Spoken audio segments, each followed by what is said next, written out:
It's time to accelerate. Hey friends, this is Andy.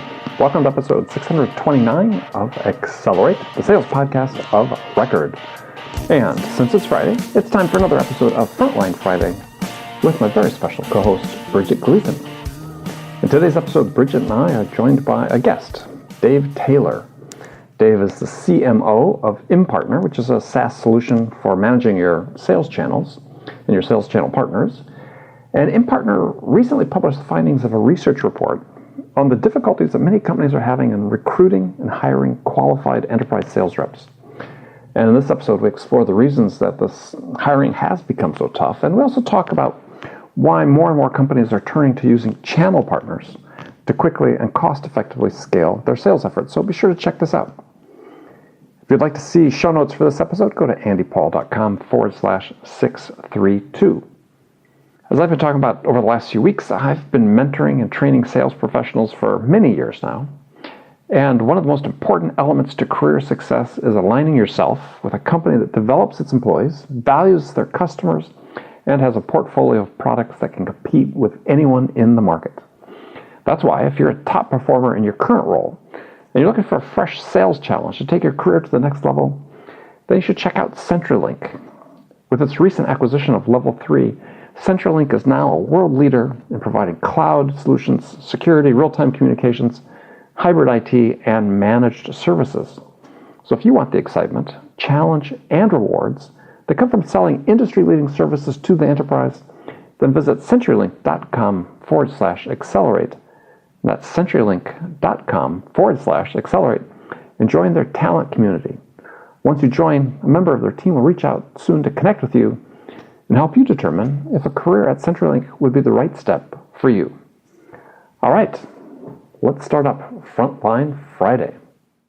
Hello and welcome to another episode of Frontline Friday. I'm your host, Andy Paul, with my special guest and co-host, Captain Fantastic, Bridget Gleason. How are you doing? Andy Paul. Yes. Still waiting for my Captain Fantastic something. Merch. A mug, a something. Keep promising. All right. It's on the list. Captain Fantastic merch. Being on the list. All right. Let's do it. Yeah, we'll make that happen. Captain Fantastic. Okay. And we know just the guys to do it. Hey, well, you keep saying that. I'm waiting. Yeah. Well, I was expecting yours to come first, actually. But okay. I won't even bother asking how you're doing because you are doing fantastic, and I presume I'm fantastic. You did your run this morning. Yes, I did, and it's cold, as you know. Yeah, well, that's what you get living in Boston. I know that. This time of year comes with the territory. It does, as long as I don't go if it's in the teens. Oh, really? Teens lower. Well, then I work out in a gym, but teens lower, I'm inside. Didn't realize you were such a lightweight. Okay. Total lightweight. That's when it's just starting to get comfortable running Total temperature. lightweight. All right. Well, we've got a guest here today joining us, and I don't want to take up too much of his time debating outdoor running in cold weather. Dave, our guest today is Dave Taylor. He's Chief Marketing Officer at Impartner, which is a SaaS solution for managing your sales channel and channel partners. And we're going to talk with Dave about a study that his firm conducted that talk about the difficulty of hiring people into enterprise sales roles. And I thought that's a topic we hear about quite a bit. Thought we'd dig into the details. So Dave Taylor, welcome to Frontline Friday and Accelerate. Thanks, Andy. And Bridget, nice to meet you. I've never done a Frontline Friday before. This is a first, so I'm excited to be here. Thank you. Well, good. Well, you, Dave, you really reached the pinnacle of your career if you get to Frontline Friday. This is it. Okay. Well, especially with Captain Fantastic. It goes downhill after this. Yeah. Okay. The way you talk about it, Bridget, makes it sound like a nadir, not a pinnacle. But I think your career will recover nicely from having been on here, though, Dave. All right. So, I was intrigued when one of your people reached out to me, Dave, and talked about this study that you had, sort of top line numbers. 90% of hiring managers found it difficult to fill sales roles, and we're talking more exclusively, I think, about enterprise sales roles. More than half of those surveyed found it's harder to find the right candidates, especially becoming more difficult within the last 18 months. And obviously, if you can't find people, you can't sell. So what was sort of the impetus for doing the study? Well, our company sells, as you said, SaaS solutions that enable the indirect channel, and through the dialogue that we've had with customers and prospects over the last 2-3 years now, we've noticed more and more of them calling out the fact that they're struggling to hire highly qualified enterprise class direct salespeople, and it's a struggle that's been going on for them and getting worse. And we thought it'd be great to get some hard data on this, so we did the research, and sure enough, as you say, it turns out the vast majority, 74% of them, say that their inability to hire qualified enterprise class salespeople is stopping their company from hitting their revenue targets, which sounded pretty alarming to us. Well, so the first question that sprung to mind when I was reading this was, okay, but I understand the subtext of the study was, or the findings were that, you should be using third-party channels to complement or supplement or expand your direct sales channels. But I presume the hiring difficulties extend to the channel partners as well. I mean, it's not generic to vendors directly. It's anybody that's trying to hire enterprise salespeople.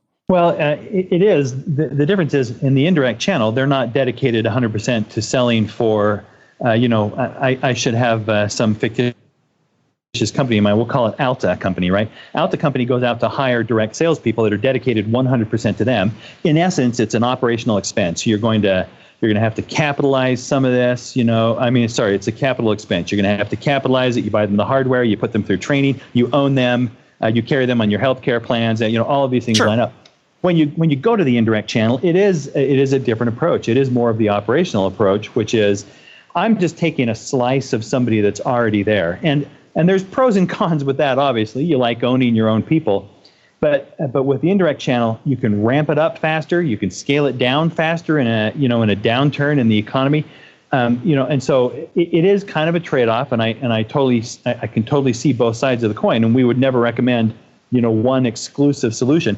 But we do think that it is a very, very reasonable approach to go rent, I guess for lack of a better word, rent a sales force that you can ramp up quickly, scale down quickly, and not have to carry the capital expenses for. Yeah, I mean, no one can argue with the capital efficiency of using channels as a way to, again, supplement or build out a sales team, especially in markets that made geographically remote or so on, where the cost of actually doing business there would be prohibitive.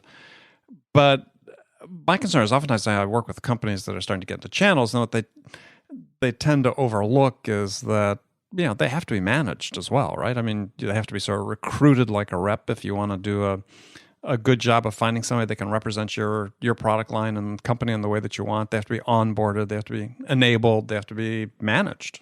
No question about it. What we do though is we say to them, we give you a point of leverage, right? So so if you're sitting at Alta Company and you're looking to hire 3 people, if you go hire 3 direct sales team, 3 people on your direct sales team, you can expect to get a certain return on that investment. You can give them a quota. You can expect them to roughly hit that quota, and so you have kind of a predictable revenue stream from those 3 people. Ours is a leveraged model. Use those 3 people to recruit, onboard, train, and ramp into revenue using a solution such as ours or any of the solutions in the market, and you get a lot more leverage out of that. For every one of those 3 headcounts that Alta Company has, they can hire a channel account manager that can handle 10, 15, 20 partner accounts, each of whom have 5 to 10 salespeople, and so there's just a lot more leverage to that model. And as you say, the headache of having to hire, having to recruit, having to train still exists. It's just not carried by Alta Company. It's carried by the channel partner, and you participate in that. You enable them and you train them, but it's a lot more fungible solution. It's a lot easier to get into with kind of that leverage behind you. Bridget, any questions? Well, first of all, I can tell you firsthand, it's super hard to find enterprise salespeople, and it is very challenging. I liked how you had said you hire them, you ramp them, you train them, they achieve their quota. I wish it went like that so simple and easily. That would be great. It doesn't. I guess my question is are there industries where this works better than others? Because some, like I know we sell a very technical product and we leverage our channel for sure, but it's also important for us to have people that represent us directly. So I'm just curious, are there industries that this model works better for than others? Well, given the fact that it's a technology-based approach, it does tend to work best in technology companies. In fact, looking at our customer base and the customer base, I assume, of companies like us, it's 80 to 90%, tech companies. Well, I have a theory about that, but yeah. Yeah, no, I bet I can guess your theory, and we absolutely resonate with the thought that tech companies are the ones that tend to turn to technology to solve problems. The interesting thing has been, even in the last 2 years, we've seen a big swing into the manufacturing sector, and to be honest, it's not one that we had. I mean, I'd love to pat myself on the back and say, great strategic, move, Impartner, way to go. But really, we were more responsive to inbound requests from companies in the manufacturing space, companies like Xerox and Ingersoll Rand and Avery Dennison and some of the kind of the big manufacturing companies. Sure. And when you think about it, they exist because of the strength of their distribution channel. There's almost no direct sales in big companies like that. It's all channel. Yeah. And so it does make logical sense. However, we do find when we engage with them, they're a lot more, they're a lot earlier in the technology adoption cycle than the tech people that we engage with. Yeah, well, I think that I had read this, it was about a year or so ago. The figure, if I remember it correctly, is roughly 67 to 70% of commerce is still done through channels in the business-to-business space. Exactly. That's the exact number we saw. I think I read it first in an Accenture report that said exactly that. 70% of spend goes through indirect channels. Yep. Yeah, so for people listening to this, it's don't take me wrong or Bridget in our questions, because I've managed third-party channel partners around the world, and in the appropriate time and the appropriate circumstances, they absolutely make sense. I mean, companies always sort of go through this, agonizing about should we go direct, should we use channels, or if we do both, what are how do we segment our accounts so we always have control over these, blah blah blah blah blah. But yeah, I mean, I think tech in general was sort of late to the game in terms of channels in many respects. I mean, I think these mainstream industries have, as you talked about, Avery Dennison's and Ingersoll Rand's, that's what they've been doing for the better part of 100 years. Yeah, no, exactly right. And so the interesting story, a little bit from my background, I was an individual bag carrying salesperson at Intel Corporation many years ago, and and I remember very clearly when Intel made the decision to adopt this newly emerging technology called CRM. In fact, I think at the time they called it Salesforce Automation. But they did, yes. So we made the decision to adopt a tool from Siebel, and it took a year to get it up and running. And then we each had to go. All the individual salespeople had to go away for a couple of weeks to get trained on it.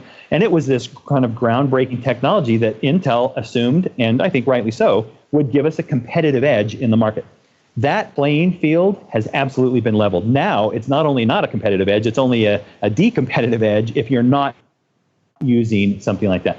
So our company was built on the premise that if that kind of automation technology makes sense in direct channels, why not indirect channels? So that's exactly what we've done. And when we talk to customers about, why are you so late adopting a channel, or why have you gone direct first? A lot of times the feedback that we get is, look, I understand the value of indirect. I totally get that. In the direct sales model, I have complete control and insight and analytics, and I have a great say over exactly how things are supposed to flow. In the indirect channel, it's more of a black box. Time and effort and money goes into it, and every now and then revenue comes out of it, but it's very hard for me to kind of connect those dots. And I think that's one of the reasons that people have been slow to kind of adopt that indirect model as much as we think they should. Well, yeah, and Bridget, you can speak to this. I mean, with the companies you've been at and the experiences you've had, but the startups in the tech space that I've ran sales teams and so on, is it's oftentimes, especially if you're in sort of a situation where you're gonna be raising funds fairly frequently. Yeah, it was hard to go to your board and say, yeah, we're doing this all through channels, and yeah, I've got no visibility into what's happening, and yeah, we want to raise money. Those really didn't come together very well. So there's sort of this need is you got to go out and get your anchor customers and and prove your product market fit, and then maybe you can start using channels. So I think I know that progression still seems to be largely in place.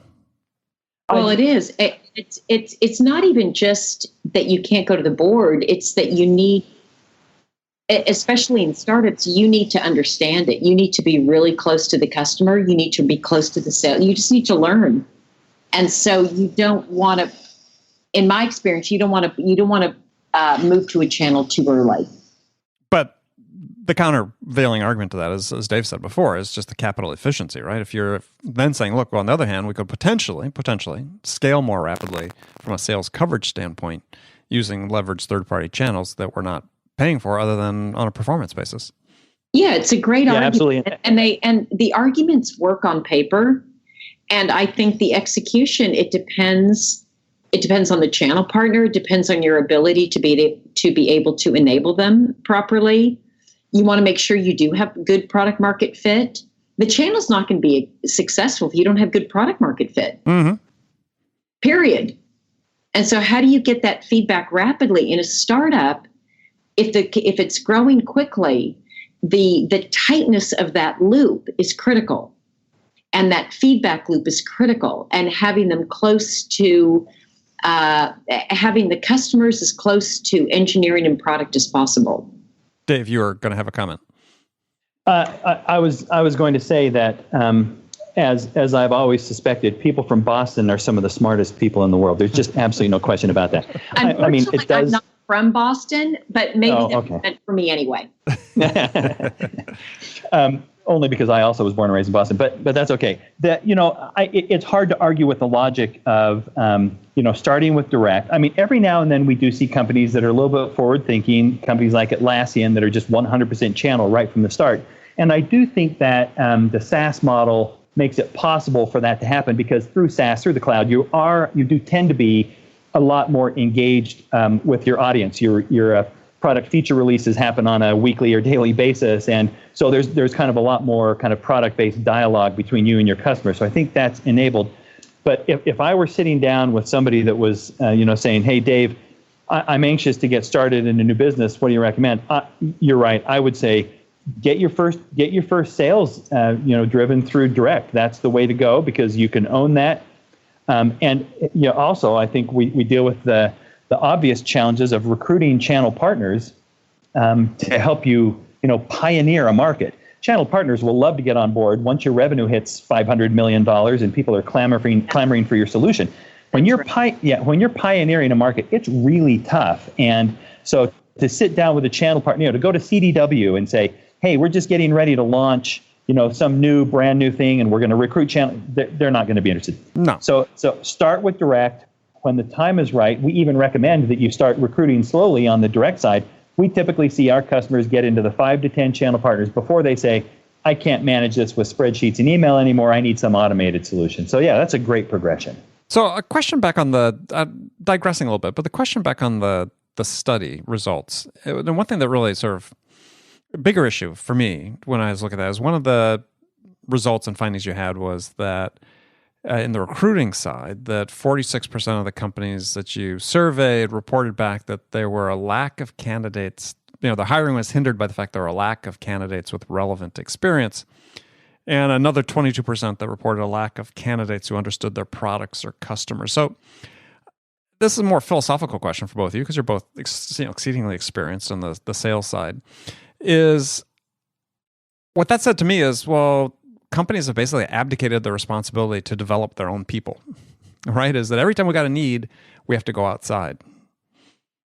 And I think this is, and I see this, heavily in tech, but not exclusively. We see it, as more and more companies, Bridget and I, maybe Dave, I don't know where you got started in your career, but we both did sort of the classic, Xerox type route, have big company train you, turn you loose, and that doesn't really happen the same way anymore.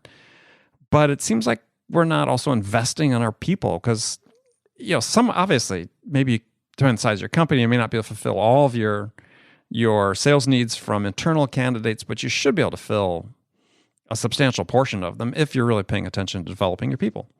Yeah, I can certainly give you kind of my perspective on that. I think that when I look at the 22%, I really am drawn, Andy, to agree with you on that. I think finding people inside your company that have the company knowledge, the market knowledge, the technology knowledge, I think that is less of a challenge.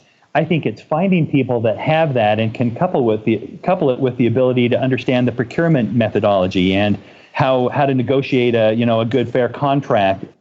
And I really do think we've got a company here, Impartner, a couple hundred employees, and if I was to go hire a new direct salesperson, I would look through my organization and think, who do I have that has that combination? I could find people that have the company and the market and the technology understanding. I'm really limited on the number of people that I could kind of bump up in the company that have negotiated $1 million contracts and $100,000 contracts and have worked their way through the procurement department of our big customer base, the McAfee's and Honeywell's of the world. So that's, I think, the real kind of brick that's missing right there. But again, I think that's an issue about development of people. As you put them in positions where they can learn, you don't expect them to change roles fully formed. I mean, I spent 15 years of my career working in the satellite communications industry where, I made a career out of bringing people from engineering into sales. And so we were selling large systems. And I found this wasn't, not to say it wasn't that hard, but it was a very doable task to teach people how to sell, and that was easier than teaching them, to understand how the products really worked and the value the customers would get from it at the level they knew as a technical person, for instance. So, I don't buy that you can't teach people. I think it just has to be part of your plan. As you bring people in and you'd say, okay, we're going to be developing our sales team. We should try to do that as much as possible from internally. Instead, what we see, it's like I said, certainly in certain segments of industry, is that we're going to rely on these mercenaries to come in and they're going to stick with us for 12 to 18 months, and they're going to go to the next shiny object that comes along. Which is, I hate to say it, but that's kind of the world that we live in right now. But my point is, it's different if you develop people from within. I think you have a different base of loyalty and longevity than you get if you just rely on the mercenaries. Yeah, for sure. And so I think. So the comment that I was going to make on that was, I would be willing to bet that you would find a real broad variance between, the larger established companies with thousands of employees who probably do tend to have kind of that sales training, and you'll hire somebody on as a business development rep, and you'll progress them to an inside sales and kind of move them up that way. I think a lot of the people that we tend to interact with tend to be kind of newer companies, hitting the market, looking to take their first steps into the space, and for them, they need to come right out of the chute, hiring their first 5 or 10 direct salespeople with that skill set on board already. Hopefully, as they grow, they'll take the path that you're talking about for sure. Well, but that was my point. I agree with you. If you got to get started with somebody and you've got nobody, obviously you go outside. But I hear this the conversation all the time from CROs and VPs of sales is, how do we recruit? And they're with teams of a dozen, 2 dozen, 3 dozen. On people in sales, they should be developing people, but there's just no thought. I would say no thought, comparatively little thought given to that, as opposed to saying, we need to bring people on, scale up, let's go recruit. Yeah, no, it's a really interesting challenge for sure. Yeah, can I defend my people? Can I defend my colleagues and myself in that? Sure. I think if you were to ask, I think most VPs of sales and CROs would prefer to promote from within whenever possible. So I really do. I know that I would prefer to promote from within, but you do have the challenge of, I know I have the challenge of providing that ongoing training, especially in a small company, providing the ongoing training, the consistency to help get people to the next level. It's definitely an intention. But sometimes I can't do it as quickly as I need to when a position opens up. It's also not necessarily as predictable. So I think there's a lot of factors involved. I don't think it's from lack of will or intention. I think it's very difficult. I mean, Andy, you and I were having this conversation just at the very start before we went on air.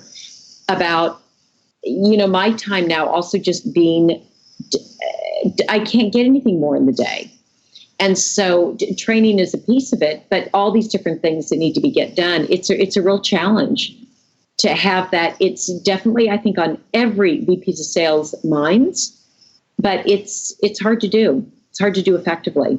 Yeah, no, and I acknowledge that. I mean, but one of the consequences I think we see of it is sort of this low level,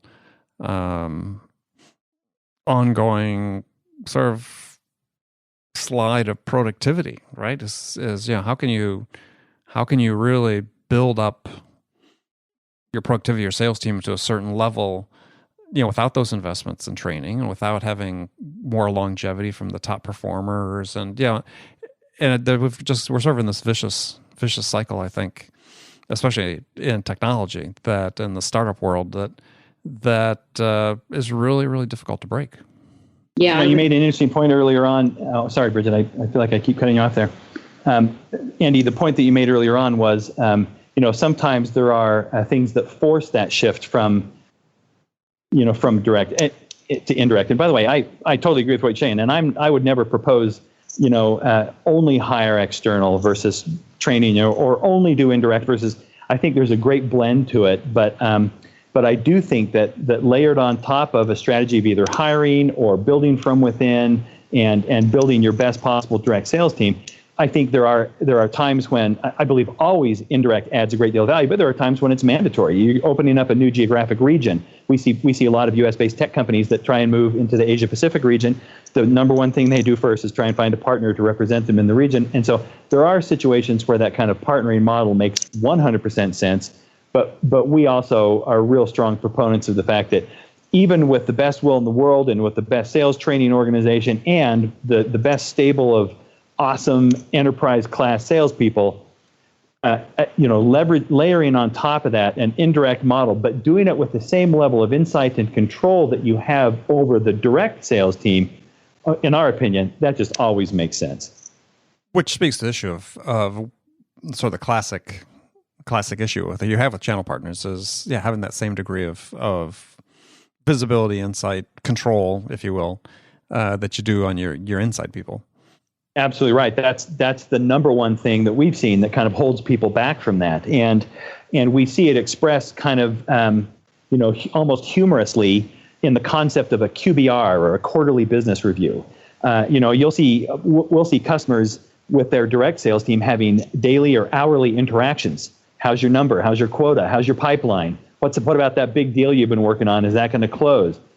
And yet on the indirect side, they're satisfied with a quarterly interaction with their channel partners. And so really our business and the market that we play in is built on that exact thing that you're saying. How do we give people that same level of leverage, control, insight over the indirect that they have on the direct? And that's really what Impartner is all about. Right. And so a question about that is, do the companies that are using your system, when they contract with a channel partner and sign a distribution agreement or whatever, a resale agreement, do they mandate in the contract compliance with using the system?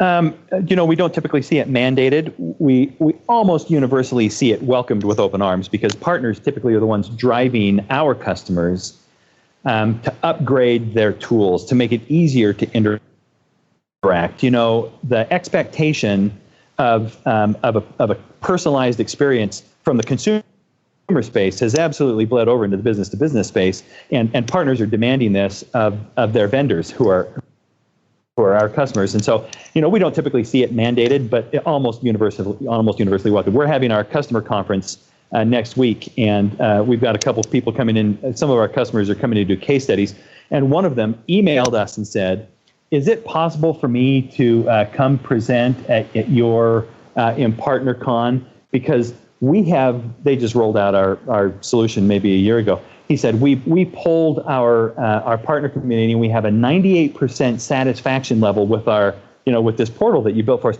Anytime, so he wanted to come talk about that and brag about that. Anytime I see 98% of your partners are happy with your company, hey, we're on the right track. We've done something well. Absolutely. And so, David, are the partners the ones, do you feel like, that are driving the engagement? Are they the ones that are saying, hey, we need more than a quarterly business, a QBR? Are they the ones driving for more interaction, or is it the company that's using them, or is it a combination? No, Bridget, it's a great question, and it is a combination. And the deal is this. The partners drive for more interaction that's lucrative to them. So they want to be able to come to the portal. They want to be able to find leads that have been passed to them. They want to register deals. They want to see how much market development funds are left in their fund that they can go spend. So anything that kind of tips the scale in their favor, they're all over that. Now our customers, the vendors, they want to drive the engagement as well, but they want to do it because they want to be able to get reportability and accountability for the MDF spend and for the leads that have been passed. And so really the real estate that portal sits on is kind of that interaction point where if the and it's a balance, right? If the vendor can push enough value into the portal, leads and MDF funds and et cetera, fresh content, what's going on in the market, and the partner can come gather that and as a in payment report back on how they've done with some of the prior leads, et cetera. That's the right balance. And so I don't know if it's one group or the other that really kind of drives the engagement, but absolutely they both benefit from it for sure. Yeah, it's great. I mean, I can see that when I've worked with the channel in the past, and we're developing our channel program here, but when I've worked with the channel in the past, that's been one of the big issues, is what you've talked about, is that engagement, and how do we create meaningful engagement on both sides that makes it easy and that it works for both parties. Yeah, that's exactly right. And the interesting thing is it really varies kind of from company to company. Companies that have been in the market for a very long time and have really established processes, sometimes it takes them longer to kind of recognize the value of moving to a new model like this. But really, companies that are aggressive and growing fast, they look for the type of thing that you're talking about. They look for that point of engagement. How do we really drive? I think a lot of older companies, I say that almost like it's a bad thing. I think a lot of companies that have history behind them, I think they still rely on, the concept of partner loyalty. And I know certainly when I was, coming up through the channel and through sales, we talked about how do we increase loyalty from partner. I think in today's world, really that concept is a little bit out the window. I think if you're not providing the type of experience that has both a kind of psychological value and monetary value to your partner community, you probably have a competitor that is. And they're, and your partners are only as loyal as their bottom line. I mean, that sounds really kind of mercenary, but I think that's the way it is. It's the same with your customers. I mean, I think that the same dynamic exists there too, right? I mean, especially, in a SaaS world where the switching costs are so low. If the experience isn't good, isn't consistent, the impetus to switch is always there. Yep, for sure. All right. Well, Dave, thank you very much for joining us. It's been great. We could go on and on about this. So tell people how they can find out more about Impartner and connect with you. We would love people to find out more about Impartner, and the easiest way is simply to grab us on the website at impartner.com. That's impartner.com. We'd love you to reach out. This is, obviously a topic that we're just passionate about, Andy, and so thank you for your time. And Bridget, nice to meet you as well. Nice to meet you. And Bridget, until next week. Yes. Until next week. I look forward to it. Have a great week, everybody. Yeah. Thank you, everybody, for joining. Thank you for joining us. And we'll be back at you next Friday.